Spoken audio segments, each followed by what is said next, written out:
travail, c'est la santé. Vraiment? Nous avons demandé à des entrepreneurs de brainstormer sur cette question un brin provocatrice. Allez, on vous spoil leur réponse. Pour eux, jongler entre boulot et bien-être, c'est pas si facile. Ah oui, le travail c'est la santé. C'est une façon pour, je pense, pour tout à chacun, tout simplement de se réaliser. La santé, c'est avant le travail, parce que j'estime que si on n'a pas la santé, on peut ni travailler, ni s'occuper de ses enfants, ni aller faire du sport, ni sortir avec ses amis.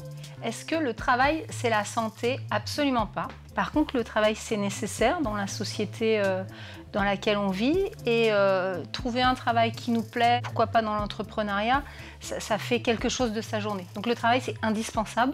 Le travail, c'est la santé, à condition de garder, je pense, un équilibre vie professionnelle et justement santé sur le sport pour avoir un échappatoire, une soupape. Chantal Morvan et son association CARE 13 soutiennent les entrepreneurs touchés par le cancer et les maladies chroniques. Quels défis ces derniers affrontent-ils et comment les aider à anticiper? Attention, réponse précieuse.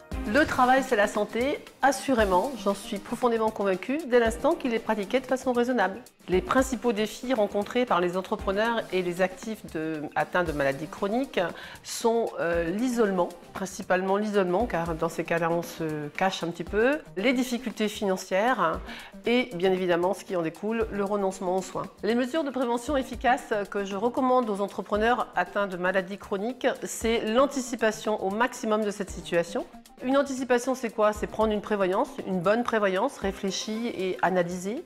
C'est organiser son quotidien sans soi, tout simplement, qu'est-ce qui se passe quand je ne suis pas là, mais également adopter une hygiène de vie irréprochable, car ils sont des sportifs de haut niveau, et donc l'hygiène de vie va avec. Alors mon conseil aux entrepreneurs, c'est de continuer à entreprendre. L'entreprise, c'est formidable. Par contre, il faut y mettre du slow. Y mettre du slow, ça veut dire ralentir.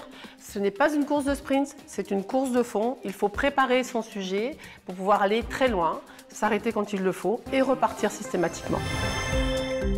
Chaque année, le baromètre de la Fondation MMA des entrepreneurs du futur analyse la santé et le moral des dirigeants de TPE, PME et entreprises de taille intermédiaire. Sylvie Bonello, déléguée générale de cette fondation, nous en décrypte les résultats. Aujourd'hui, la maladie. 71% des entrepreneurs évoquent des troubles physiques récurrents.